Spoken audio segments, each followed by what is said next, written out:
This Shabbat is Erev Rosh Chodesh, and there is a special Haftarah, Machar Chodesh, that we read. But with your indulgence, I'd like to share some thoughts about the Haftarah that we usually read for Parshat Toldot. The very last line of this Haftarah reads, Ki siftei kohen yishmeru da'at, v'torah yivakshu mipiu, ki malach Adonai tzvaot.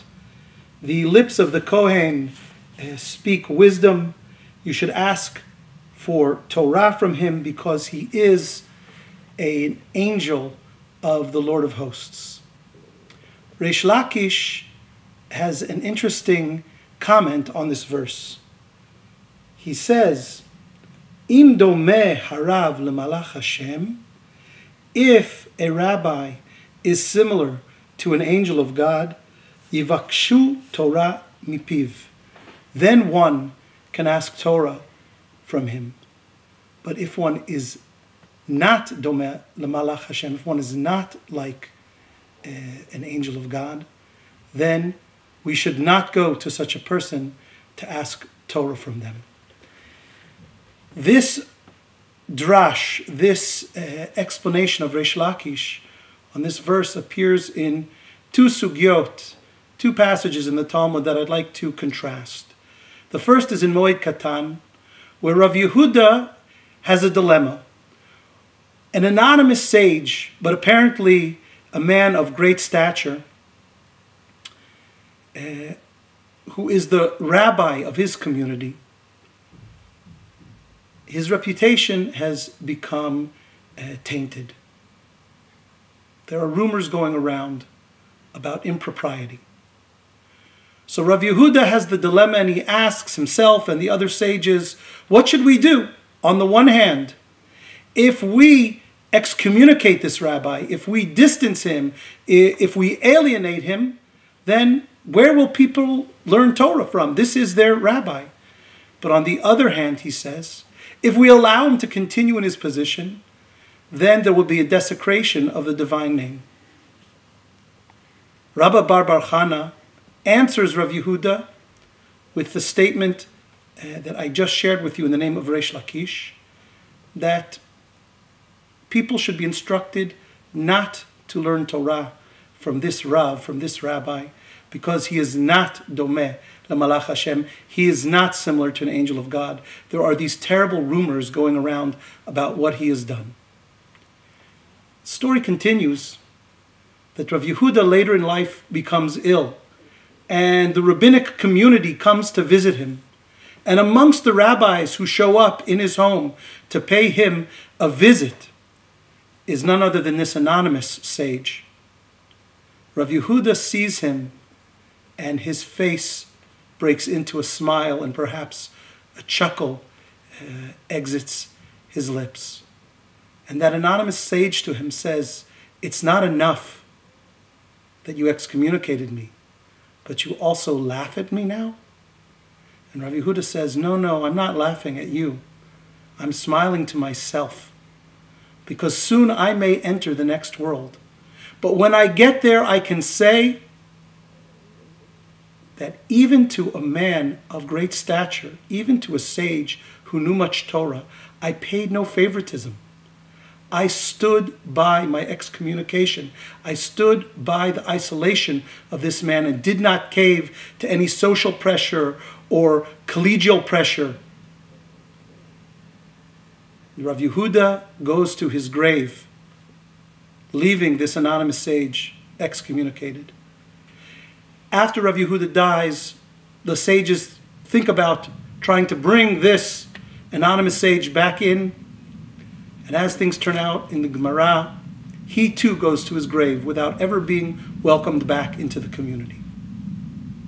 That's passage number one.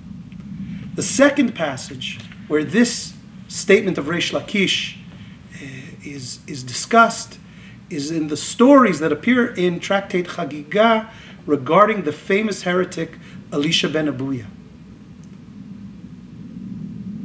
The Gemara tells us that Rabbi Meir studied with his teacher Elisha ben Abuya even after he had gone off the derech, even after he had left the way of religious, pious rabbis. So the Gemara asks, how could Rabbi Meir do this? And they quote the statement of Reish Lakish. And to oversimplify the discussion, there's one statement in the Gemara that is used to explain Rabbi Meir's behavior. Matzah rimon, Rabbi Meir found a pomegranate. Toho achal, he ate the fruit inside. Klipato zarak, and he threw away the peel. Tosafot, on the spot, asked the question, why couldn't the same procedure, the same idea, the same thought process of Rabbi Meir towards his teacher, Elisha ben Abuya, been applied to the anonymous sage in Masachet Moed Katan, the sage that Rabbi Yehuda so obstinately excluded from the community? Tosfot gives an answer, but I'd like to share my own thought. The sins of each of these sages is quite different. Elisha ben Abuya was known as the Kofer, HaKotzetz B'nitiot. He rejected God and divine providence. He said, Leit din v'leit dayan. The sin, however, of the anonymous sage in Masechet Moed Katan, for those who read through the sugya carefully, it becomes clear it was one of sexual impropriety. Now there's a long-standing rabbinic tradition to consider sins between one person and his fellow human being to be more serious than sins between a person and God. That's the explanation of the difference in punishments between the generation of the flood, where there was violence between human beings, versus the punishment of the generation of the Tower of Babel, where the sin was against God. The sin of the flood was taken much more seriously, even though it was just a sin of Hamas, of violence between one human being and another.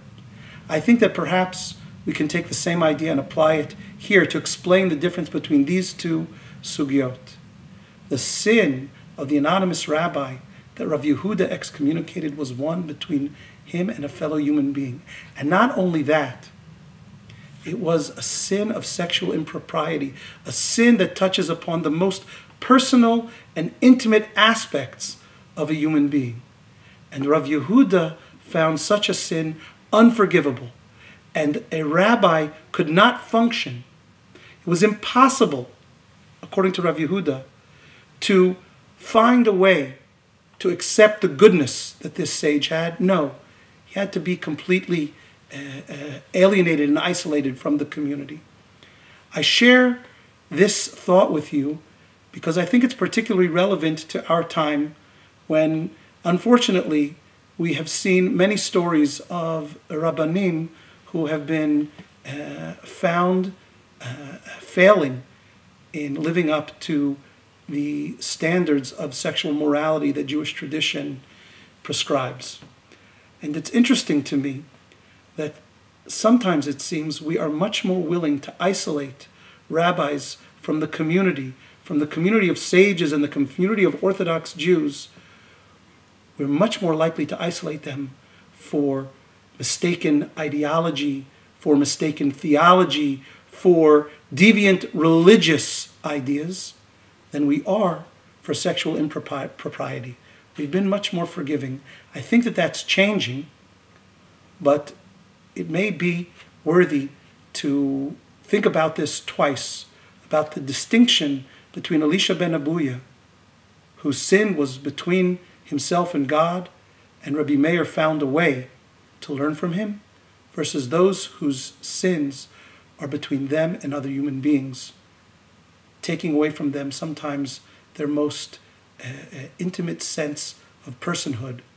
That needs to be taken much more seriously. Shabbat Shalom.